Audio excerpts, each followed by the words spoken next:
Kaampaaniin keenya egaa tech kaampaaniidha. Cloud service yookaan cloud based teknooloojiidha kan fide teknooloojii dijitaalaa siistama ijaaruudhaan akka open sourceetti magaalaadhaaf dhiyeesse keessaa kan jalqabaati.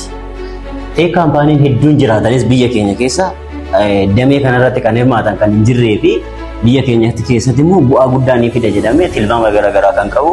Piroojeektiin kun waggoota hedduu dura kan eegalamee fi sulultaa irratti immoo yaaliin isaa waggaa 2 kan guute.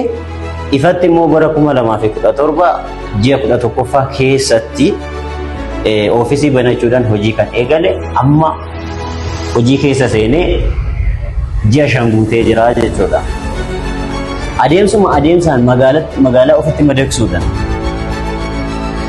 siistamoota rakkoolee uummataa hiikan qorannee adda baasnee beekuudhaan gara siistamaatti jijjiiruudhaan akka open sourceetti karaan fayyadamtoota keenya ittiin to'annu immoo diimin nambarii yookaan digital identity management neetworkii uumuudhaan rakkoo digital gaappii yookaan faawoliiwwan gama digitaalaatiin hojjetame kontirool tooftaa ittiin goonuudha jechuudha. Siistamni kun guutummaatti harka keenyaan kan to'atamu yoo ta'u fireemworkiiwwan moodernii ta'an